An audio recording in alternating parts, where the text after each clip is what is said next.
when it says, where do you want to record? Isn't that amazing technology? Yeah, I'm so clever. Angela, as I said, we're going to talk about writing. So I want to start with the demands on your time. You run a very successful business. You're a wife, you're a mother, and you have a dog.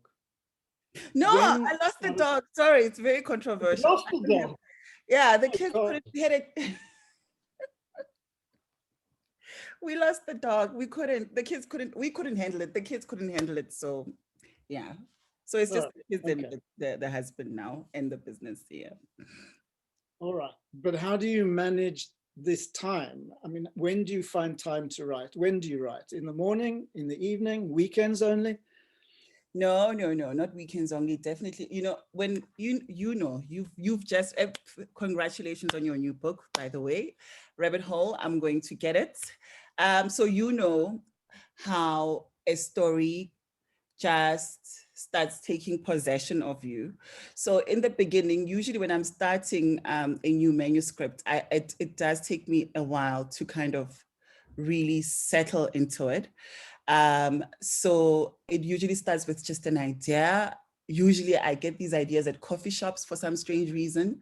So it'll start at a coffee shop with most of my novels. And then it kind of starts, I don't know, taking on some kind of a life. And I'm very confident when I start a new novel that I know where the plot is going. I know my characters very well. I know who's supposed to end up doing what. But by, I think I'd say a third into a manuscript, I realized that I do not know my characters. My characters know themselves. And so, and it's at that point when the story just kind of takes off, and then it possesses me. Then I'll write in the evening, I'll write in the afternoon. If I'm having, like I'm saying, I'm a coffee shop writer, I don't know why. So I'll find a little spot and I'll write, even during, I think even after lockdown, because my latest novel, I wrote a huge chunk of it during hard lockdown and through the whole COVID pandemic, the earlier part of the pandemic. So I'm one of those people, I do get cabin fever very easily. So even though I did most of the work at home at night when the kids are sleeping, when my husband's sleeping, or in the morning, or sometimes I'd write right through the morning. Yeah, then I started writing in coffee shops. As soon as they opened them, I was one of those bad people who could not wait to be outside. So yeah, that's how I write. Very long-winded response, but yeah, that's what it is. How do you manage with all those people around you? I mean, how do you manage to close during the day? They see me during the day, evenings and early mornings. Like, so I write maybe from 9 in the evening until around, if the story is really going well, I could write until 3 a.m. sometimes. Then I'll sleep at 3, then I'll wake up at 9 because at least I can run my time. And then I would get on with my day job. And I'd probably give it a rest. Maybe if I've written, for hours on end, for 8 hours or whatever, the next day I'd probably not do any writing at all, or even the day after. But when the story grips me again, I'm back at it, and I do kind of a morning shift again. And yeah, that's how it is. It's crazy, but I don't feel it, because when I'm writing, I'm happy. I don't feel like it's work. I know. When you're doing one of these 4 hours or 8 hour shifts on your book, how many pages, how many words are you doing in that time? Sure. I don't know. I think maybe it's hard for me to account for how many pages or how many words, because I write in short chapters. So so I don't keep track of how much have I managed, but I kind of keep track of how much the story has developed. I think that's how I process kind of my work. I hardly ever think about word count until I have to send something to the publisher. Then I'm thinking, okay, is it at a stage where it's kind of fully fledged enough to present to a second or a third pair of eyes. So I'm also very precious about, showing my first draft because I'm very insecure. I'm a very insecure writer. So it takes me a long time to, hand over my work to any second pair of eyes, even if it's a friend or anyone else. I always think it's horrible. Nobody's going to want to read it.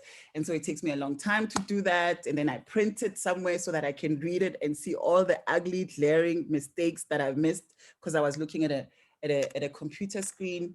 And then, so when I eventually get the guts to do that, that's when I do the word count and think, okay, let me send it off and see if it's worth the paper or this whatever that it's written on. All right. But now, once you'd started the book in the coffee shop, despite all the people drinking coffee around you, I don't know how you managed that, but okay, we'll leave that one. What period would have gone by to the time when you decided you finished the first draft? How long would that be on any one of the 5 novels you've done? Oh my goodness, Mike. I think this one, it took me, I think it takes usually about 8 months. This is critical you're talking about. Yeah, but I think the mean median, the average is 8 months. I usually do take I don't know if that's a fair bit of time, but to me it's a fair bit of time. So I usually take about 8 months before I can send the first draft. Sometimes longer. That's quite quick actually in my books. You think so? Yeah. Sometimes longer.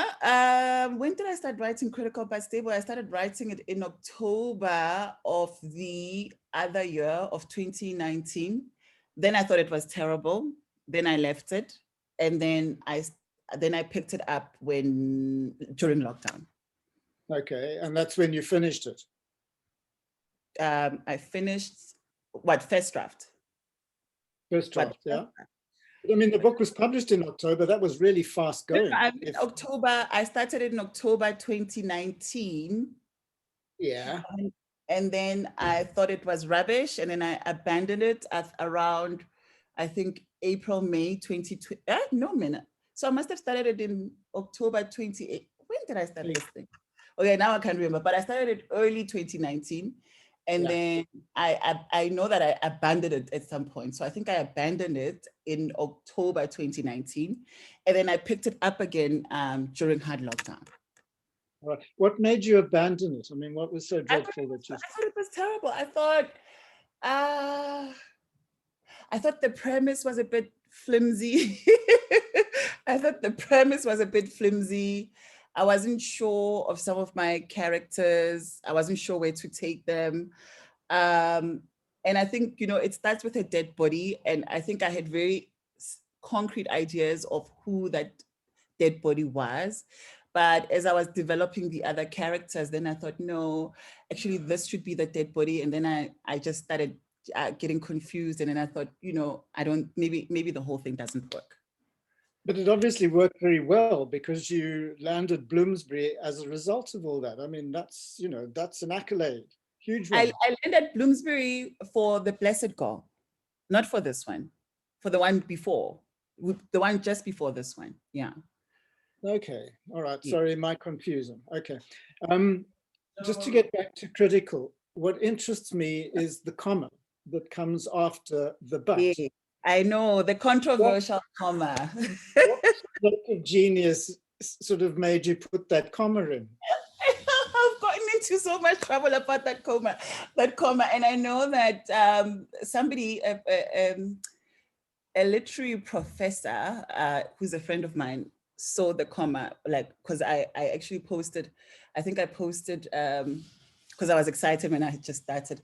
So I posted just the title, and then I said something like new book loading. And he said, why is the comma after but? And I said, I know the reason why it's after that word. And I said, it's because, okay, so my reasoning, which yes. I now kind of regret, because now I feel like I have to explain this every time, because if I don't explain it, then it seems like an error.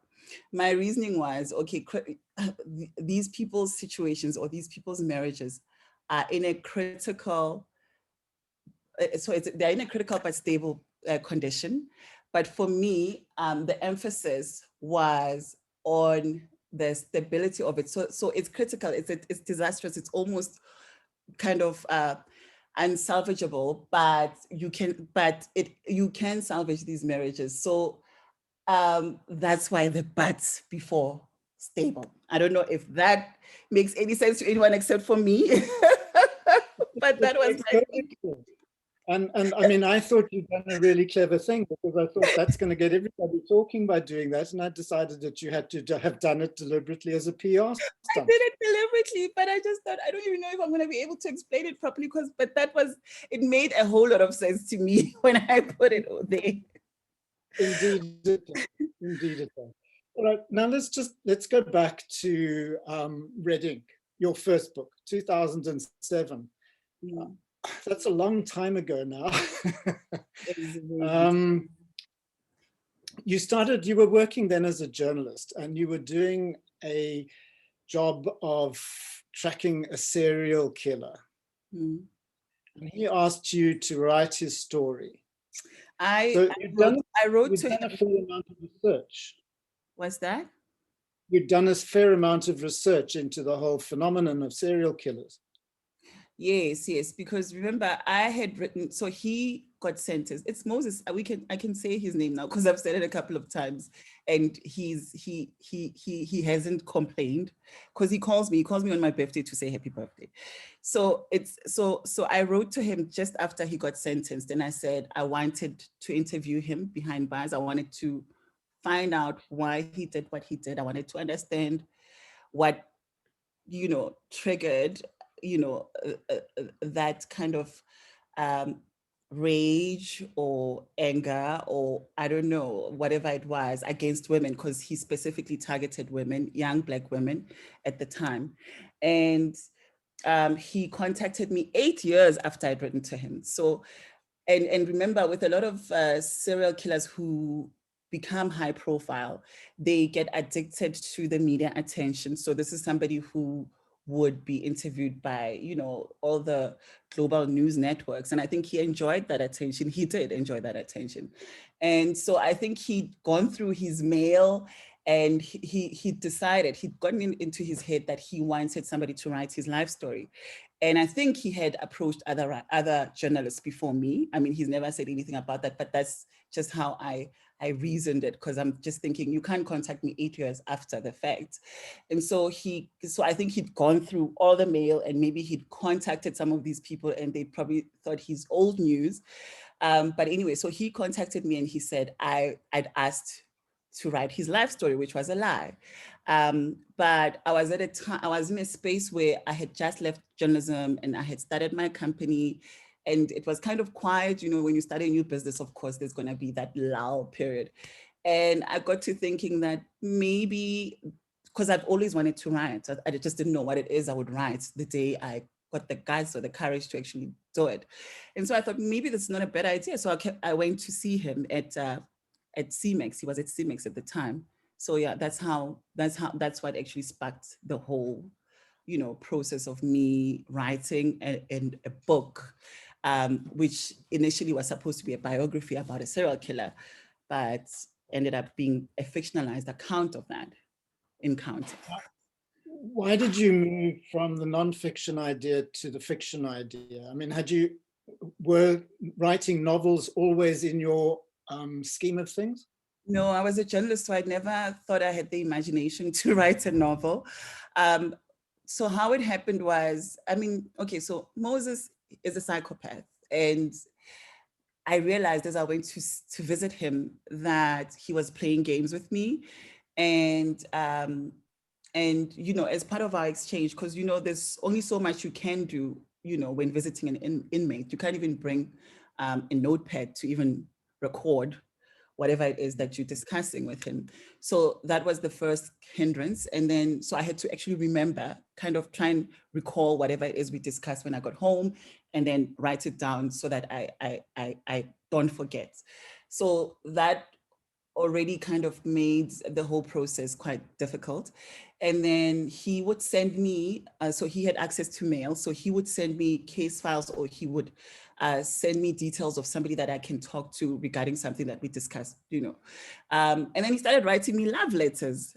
So he stopped sending me the things that we'd agreed he'd send me, and then he wrote me love letters, and they were just rambling and strange, and they just made me feel uncomfortable. And also another thing that I realized is that he wanted to write this book to clear his name, if that's even possible. And so there were a lot of lies being told, which I quickly, you know, caught on to. So it just felt like it was a futile exercise. And so I just decided to abandon it completely.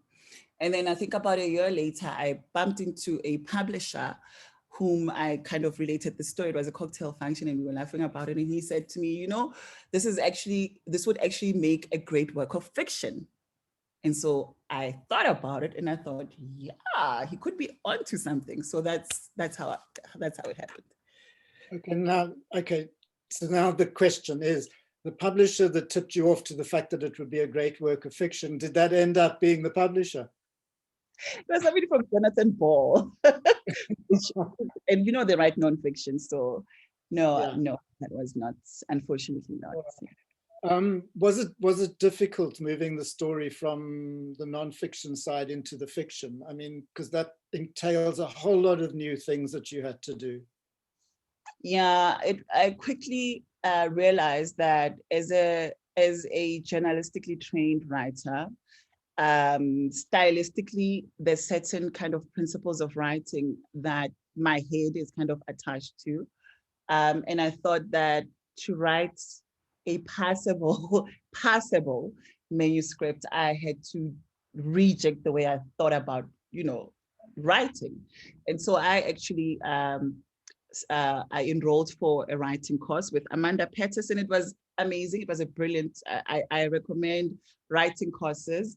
For me, it was a game changer because I went from, you know, lacking confidence, being uncertain about the direction that my writing was taking, to meeting other writers, you know, aspiring writers, and having this kind of peer review system, you know, within the courses. We would read each other's work, or you'd read out your work and you'd get critiques from the other people in the room. And it was just incredible. So a lot of my first draft actually happened during that process, because I'd come out of a class and I'm a very excitable person. So I'd come out of the class, and it was evening classes, I remember, and I'd get home and I'm thinking, geez, you know, I've got now I've got an idea of where to take the story, and I would write furiously because I was inspired. I was inspired by the people around me. I was inspired by the fact that there's other people who are gutsy enough to actually think they could write a novel, because it also seemed like kind of a pipe dream at that point. So it really, it was an incredible catalyst to, you know, just giving me the confidence to actually try and craft a novel. Mm-hmm. So it put you on a path. It puts you on a path into crime fiction, but but you're not just a crime novelist. You are more than that.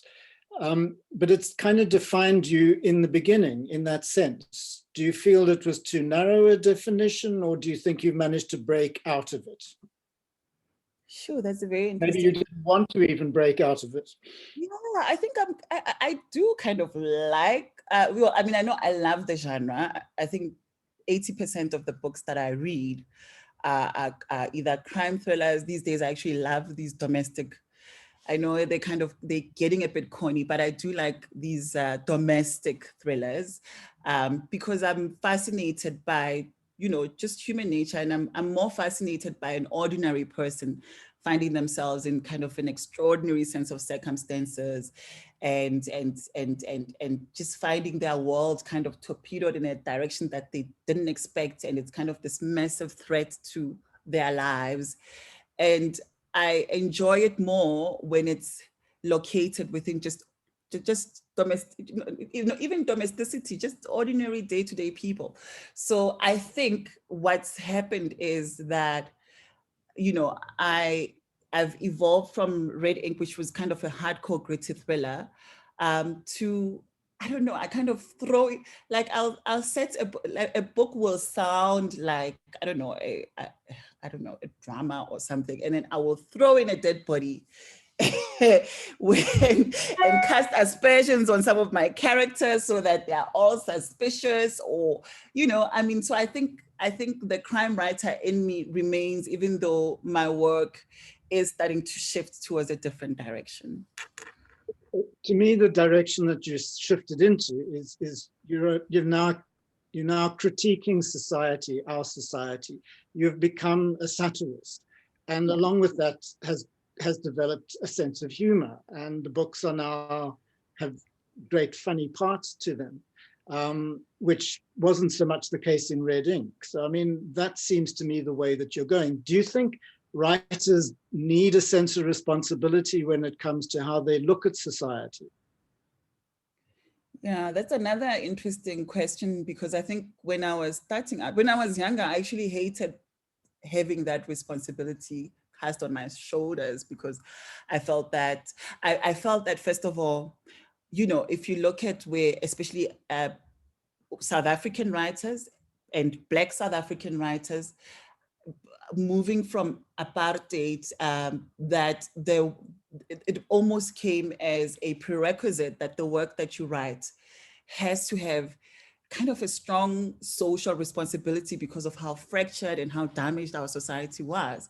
And so for me, I think when I was starting out, I wanted to shake off that expectation of responsibility, because I'd read so many books from all over the world, and I think I envied, you know, writers who could write about anything and not really feel that they had to, you know, have a message, because I still get the question, what is the message in your book?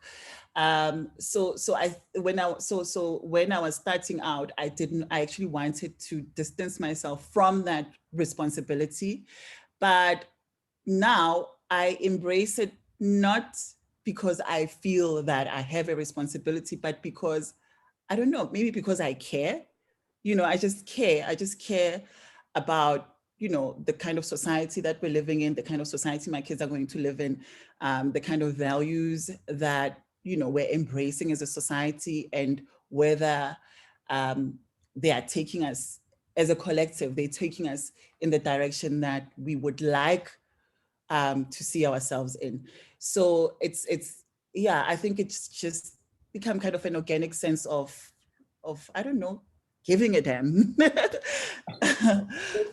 You do give a damn, and to me the humor is almost writing against our literature of the past, which was always so deadly serious. And you've realized that you can convey a message, although what that message is doesn't matter to me. I mean, it's a critique of the society, and you managed to do it with humor. And that's the essence of it, surely. Yeah, I think that is the essence of it, because also I don't think there's any writer, well, at least one that I know, who considers themselves some kind of, you know, moralist, or that, or thinks that they have, I don't know, the moral rectitude to be able to stand on a platform or an altar and say, you're doing this all wrong, this is what you should be doing. So I think couching whatever it is that bugs me about where we are, or where I think we don't work as a society, couching it in that humor gives me room to not feel like I'm preaching, while at the same time addressing the things that bother me. Yeah, and I mean, a thriller is the ideal form in which to do this, because it's a fast-paced book. It's a fast-paced book, and we are living in a crime-infested country, whether we like it or not. We can at least turn that into some funny stuff. The real stuff is not funny. Yeah, exactly. Angela, you know, you're alone in this thriller. I'm not alone. You're with me. Well, you know, there are fewer of us now than there were 10 years ago. You were the first woman to land on the scene, and you created the first Black detective, female. And you still stand alone in this regard. Why do you think the thriller has not caught on in this country in the way that it has in other countries? I think if you remember, it was at the time that, I think it was at the time that Red Ink had just come out. We were hanging out quite a bit, and there was that whole, there was this burgeoning thriller culture, thriller writing culture in the Nordics. And I think, I mean, those countries are not exactly known as, you know, the crime hubs of the world and so on. And I think maybe it has something to do with the fact that crime is so, it's in our face, it's ubiquitous, it's everywhere in South Africa. So it's not something that people are comfortable, you know, writing about or thinking about too much, because you switch on the television and it's there, you open the newspaper, you read the newspaper, it's there, social media, it's there. So it's not something, it's not some fantastical thing that we can look at from a distance. So I think when art or when writers write, it's not something that they want to be dealing with, because it's just too much. And maybe that's why even somebody like me has decided to go more crime humor or satirical crime, whatever it is, whatever category some clever person will come up with to describe what I do. It's too much for us. I think it's just too much of a reality for us to kind of go off and you know, just create little worlds around it. I think it's easier for people it's easier from people for people who are from countries where crime is not as pervasive as it is here. Yes, but I mean, when I look at the comments about your books and so on, people love them, they read them because they're funny and they're fast-paced and all the rest of it. So although it is reflecting an aspect of our society, people are there for the entertainment. And that's what you're giving them. Or visit serial killers at Pretoria Maximum Security Prison. Somebody has to do it. Somebody has to do it. Angela, let's go back to 2007 and Red Ink. At what point did you have to take the manuscript around to publishers, or did Pan Macmillan, were they the first people you went to? No, after Jonathan. No, I didn't even go to Jonathan Ball, because then I did my research and found out that they were actually not interested in fiction at that time. So I sent it to Random House, and I sent I don't know what I think I sent the synopsis or something, and the first reader whose inbox it landed in said, "Oh, this sounds interesting. Send me the first 5 chapters." Then I sent the 5 chapters and waited and waited and waited for more till I was starting to lose my mind. Then I think I called this person or emailed them, and they said the person had left Random House. And I was thinking, trust my luck. Then whoever I'd spoken to said, okay, send it to me. And I sent it to this person, and I got a beautiful, well-written, gentle regret letter. And then I thought, okay, well, that was fun. I tried, not doing that again, can't face rejection. So I had decided that I was not gonna send it around after that. That rejection letter hit hard, so.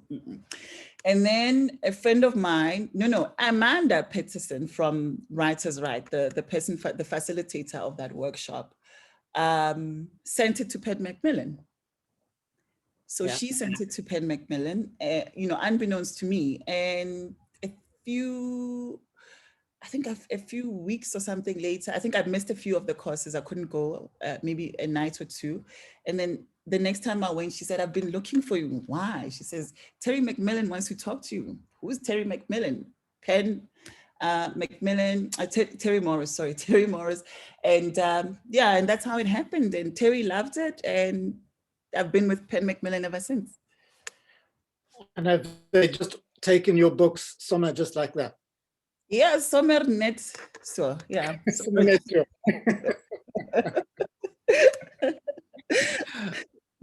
So the experience for you after you'd overcome that first rejection slip has been a positive one.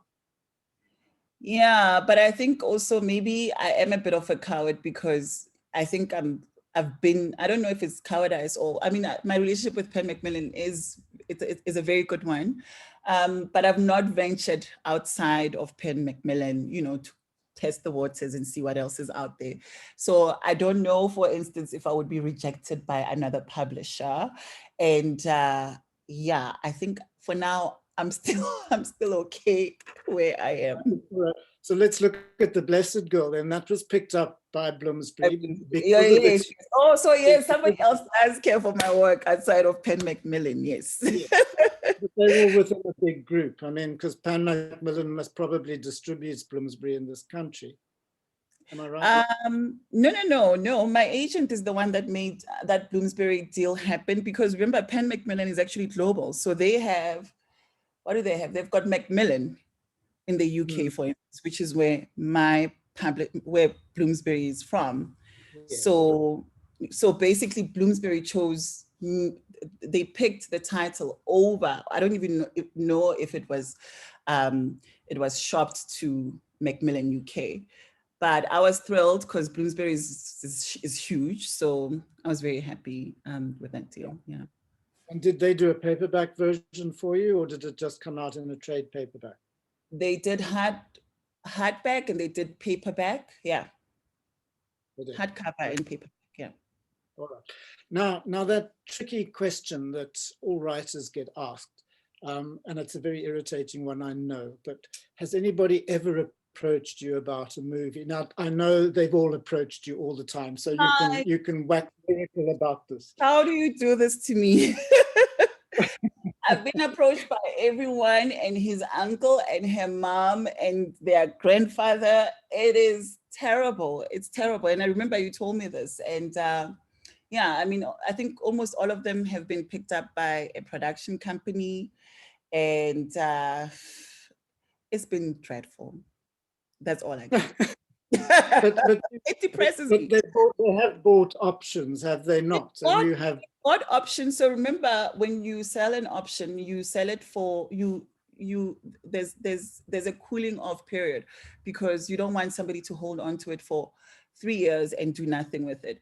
So normally we'd give them for, I think it's a year or at least 18 months, and then they can renew after 18 months. So what they do is, yeah, so they'll buy the option and they'll go shop around, I don't know, for a funder, for a distributor, for a channel to pick it up. And I think, look, in fairness to producers in this country, it is a tough game. It's difficult to raise the funding. It's difficult to get your foot through the door and all of that stuff. There is some good news with regards to Black Widow Society. The production companies managed to secure funding, and they've secured a channel. So that at least is a positive. Blessed Girl, I had a huge nightmare. It was terrible. I don't even want to talk about it. And no, that means you must talk about it. No, it also involved dishonesty on the parts of the people that bought the rights, because they lied about having a funder.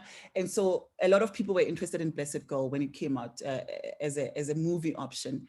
And so these people kind of got ahead of everybody else by saying, we already have funding, because they knew that's the biggest stumbling block. And so we allowed them to get the rights. So they kind of managed to surpass everybody else's bids for the option. And complete disaster, just lies and more lies. It was terrible. So that's why I'm saying, oh, I've had such bad experiences with rights. Okay, but the Black Widow Society, your third novel, then that's going to be a movie or a series? A series. And how many episodes will there be? In other words, how many people are they going to kill? How many men are they going to kill? A lot of men. A lot. Is that my evil laugh? Yes, it is.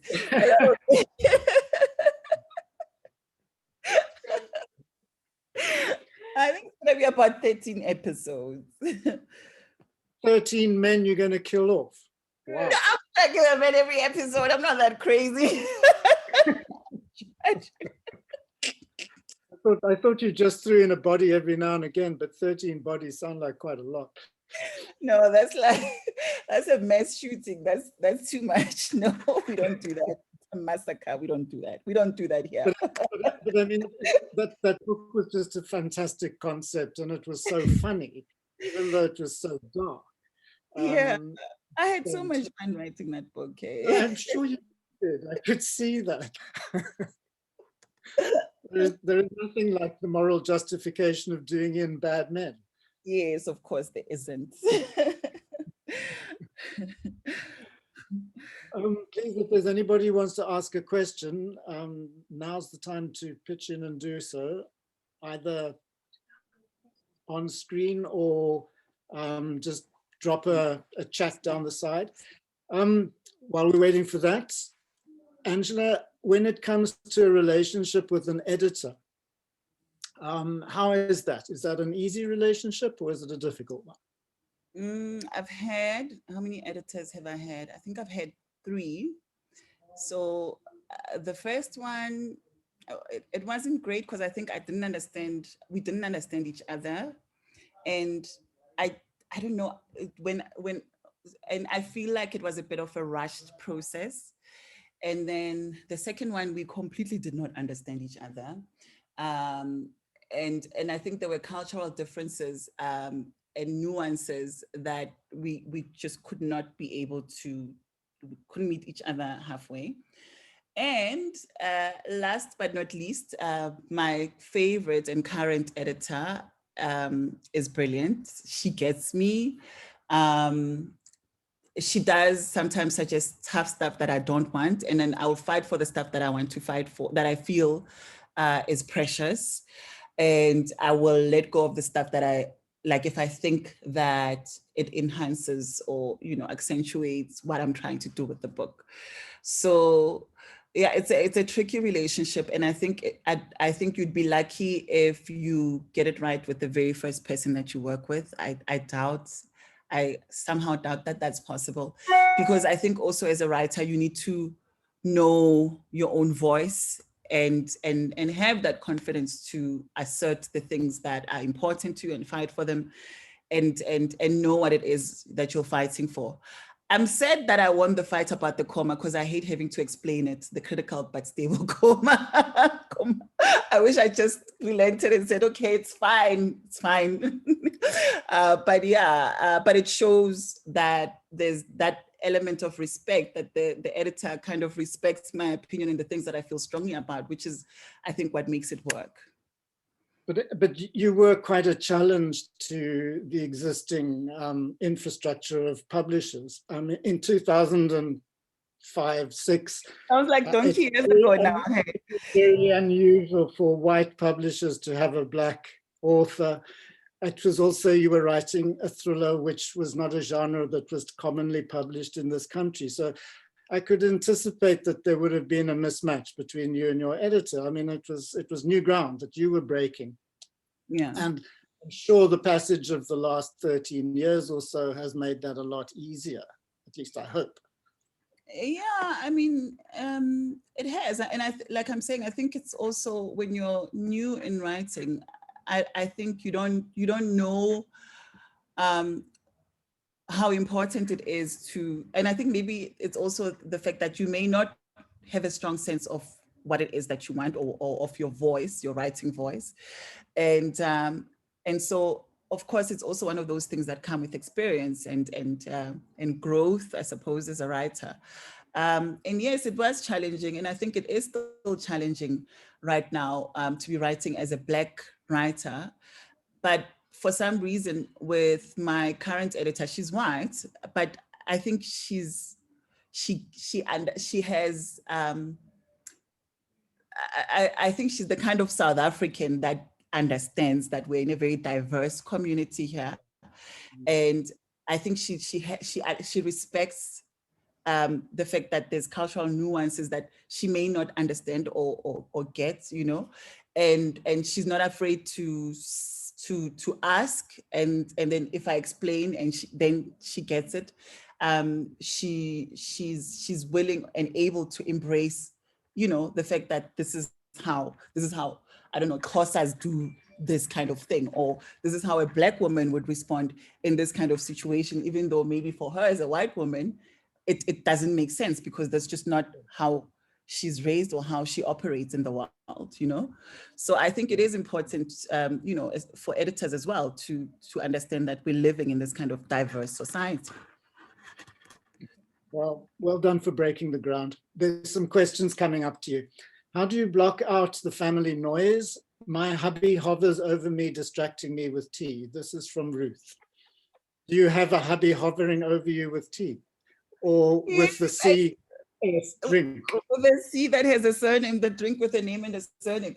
Yes, I do actually. So what I do, I mean, sometimes also, usually, so there's a room, and it's not a study, it's a bedroom. There's a room in the house that I normally go to, and I say, I'm going to that room to write. And, you know, everybody knows, even the kids know that, okay, mommy's writing in that room.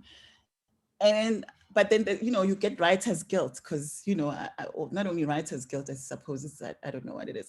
But anyway, because I work as well, so my time, I really have to make sure that I split it up in a way that it doesn't feel like I am robbing anyone who needs that special time with me, whether it's my husband or with my kids. So when I see that I've become a writing zombie and that I've disappeared now from everyone, then I will allow the glass of wine to come to my writing room, and then I'll chat and we'll talk. And it's funny because with my husband, especially, some of the things, because he's a lawyer, so some of the things he comes and chats to me about end up in the book because they're just such great, crazy content. So yes. You better watch it. The next thing is you'll have him wanting to put his name onto the title page as well. Do spouses do that?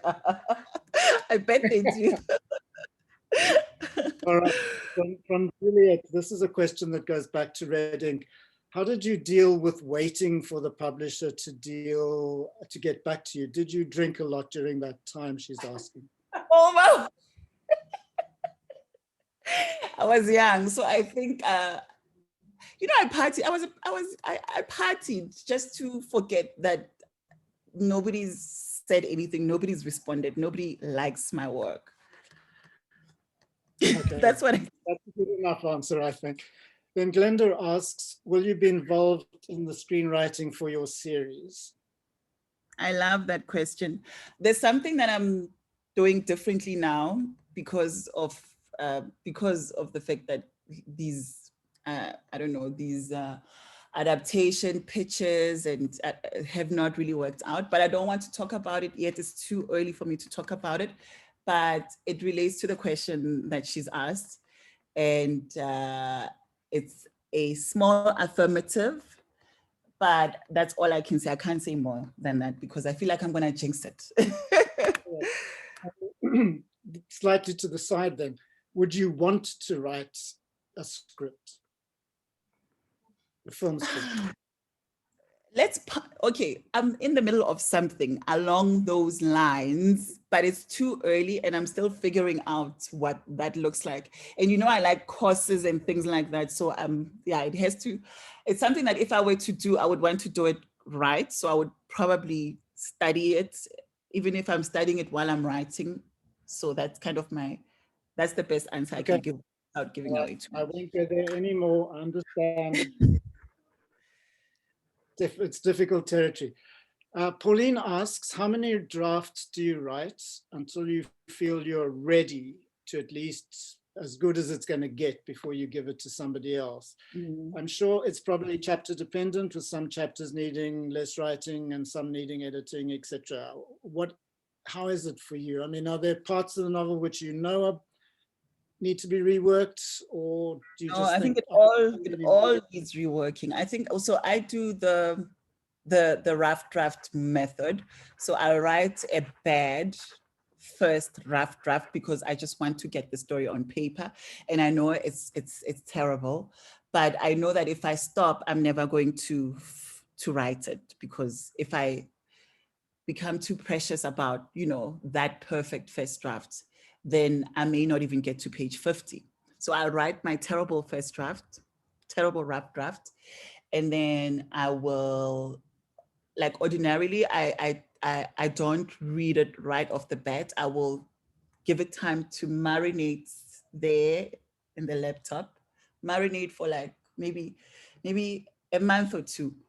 Then I will read it with the critical eye of, you know, my worst critic, with the eye of my worst critic.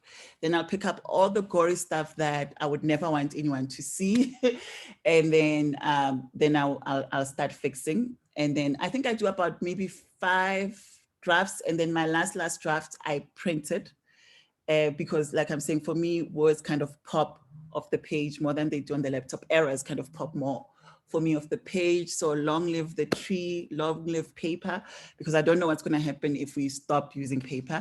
And then that's the draft that I'm the most pedantic about. That's where I pick up every little thing that I can. And then I send it off. So that's probably about like 5 drafts, probably. Yeah. Okay. You mentioned 2 things, both contradictory. You mentioned at first you write on paper. Was that just a saying? Because then you went on to talk about a laptop. No, I write on. No, I wish I was that. I don't know. It just sounds so refined to write on paper first before. No, I write on a laptop first. Then I print. So I print my last personal draft for myself. So I'll print it, and then I'll read it. So when I read that draft, my errors are more glaring. I can see them easier on paper than I can on the laptop. So laptop is kind of first draft, second draft, third draft, and then when I've fixed plot related issues and repetitions and like just kind of the stuff that drives the story. And then when I want to now see, I don't know, grammatical errors or spelling or just those little things that sneak up on you as you are now falling in love with this wonderful work that you've managed to put together. So it's those little things. That's when I print so that I can fix that stuff, that last stuff before I send it to an editor. Okay, good. Juliet apparently is going to join you as another crime writer, female, obviously. So we're going to have 2 of you around. Well, who's that? Juliet. She's keeping herself hidden at the moment. Oh, wait. She must. Please, it's very lonely out here because Maggie offered up and left and went to the UK. So please. Well, you're most welcome. We definitely do need a new voice, that's for sure. Or another voice, rather. Are there any more questions? Because otherwise I think I will let Angela get back to her CS red flavored grape juice. Yes, the one with the name and surname. Thank you. Angela, it's been really nice chatting. We haven't talked about high heels. Do you want to talk about high heels in this time? High heels? Yes. For me, you're always the woman in high heels, you know? I haven't seen you in 10. Oh, yes, in Germany, we were walking there and I was, I get it. Okay. No, you know, I'm getting on in my years. So I'm wearing flat shoes. Lies, I was wearing high heels today. Love them. Give me confidence. Gives me superpowers. So all hail high heels. All right. Before we say goodbye to you, is there another book due out soon? Are you busy with one? Are you a sadist? I've just written a book. Just to be a writer is a masochist. So So yes, I can be a sadist at the same time. So there isn't one. You've just finished one and you're lolling and not doing anything. No, I'm just going to be reading your book, Mike. I'm not going to be writing anything. That's not good enough. That's not good enough. I need to know that you've got fingers on the keyboards in a coffee shop somewhere. No, I told you that question that I didn't want to answer. So I'm looking into that thing that I don't want to talk about. Okay. All right, Yes. good. Now, if anybody wants to go and sort of watch you writing, which coffee shop would they go to?